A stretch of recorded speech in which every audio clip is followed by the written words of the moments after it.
at the time. Al Capone, he gets transferred to Alcatraz. Yes. At this time, he's actually in an Atlanta federal prison. There's rumor at the time that while he's in prison down there, he's getting home cooked meals.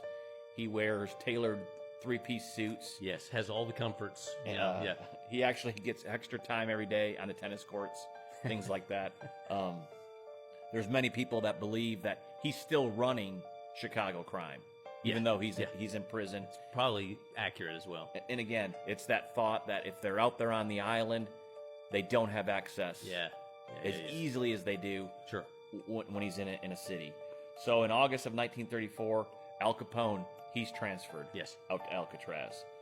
And again, is this a pure PR reason? I think that for the most part it is. I don't think Capone was much of an escape risk, and certainly it's just something he was, without a doubt, at that, not counting Dillinger, he was a very notorious gangster, and everybody knew who Al Capone was.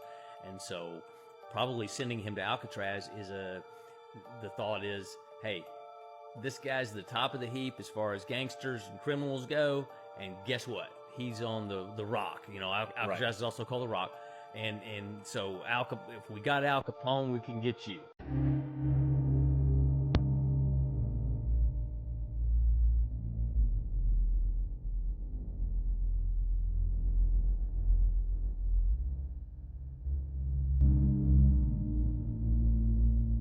Did you know that Al Capone may be the reason why we have expiration dates on milk bottles? The most commonly circulated explanation pictures Al Capone as a humanitarian who fought to have expiration dates put on milk bottles, supposedly after one of his relatives became sick from drinking expired milk. But there is likely a different reason. Capone made as much as $100 million per year from bootlegging, which is over $1 billion in today's money, but as Prohibition was nearing his end, he needed to find a new avenue to fund his lavish lifestyle. He had frequent nightmares about him or his family being killed, so he wanted his new venture to be outside the realm of illegal activities. Capone landed on milk. It was a legitimate business that could make a lot of money, and almost everybody used milk every day.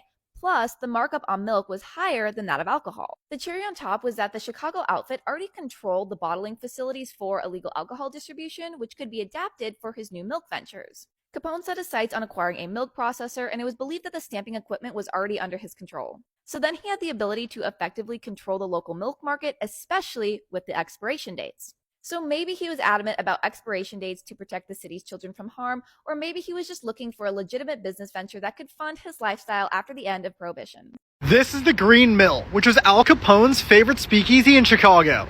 During the Prohibition era, mobsters loved to hang out at the Green Mill. The main reason being that underneath the bar and this street, there are secret tunnels that allowed mobsters to escape during raids. And the trap door to those tunnels still exists, and it's located behind the bar. Al Capone also had a favorite booth within the Green Mill that you can still sit at today. His favorite booth allowed him to see both the front and back entrances. Just in case. If you're in Chicago, definitely check out this 1920s era speakeasy. FYI, it's cash only. Also, follow me for part 2 because I'm gonna come back once this place opens to see if I can get access to the tunnels. You gotta believe those tunnels are jammed with cool stuff and mob history. Follow for part 2. This is Al Capone. He was one of the world's most famous gangsters, and at one point, he was worth over $1 billion. One of Capone's favorite activities was traveling to his favorite home in Florida for the holidays. This is how much he paid for his house versus how much it's worth today. In 1928, Al Capone bought this beautiful Miami Beach mansion for $40,000. Adjusted for inflation, that would be $650,000 today. In 2021, the house sold for $15.5 million. For more real estate facts and tips, follow me on TikTok. Al Capone attended a baseball game with his son, where the Chicago Cubs played against the St. Louis Cardinals at Wrigley Field on September 9, 1931. Also, fun fact, Al Capone's business card reportedly described him as a used furniture dealer. This was a humorous attempt to mask his involvement in organized crime. I was a notorious gangster. My name is Al Capone, and I ruled the Chicago underground in the 1920s. My career began as a petty thug selling drugs and gambling on the streets of Brooklyn. But I knew I could do more, so I started my own business and became a successful businessman with connections to politicians and civil servants. I loved controlling alcohol, prostitution, and gambling, and I made billions of dollars. but I was also a brutal gangster who killed rivals and enemies without hesitation.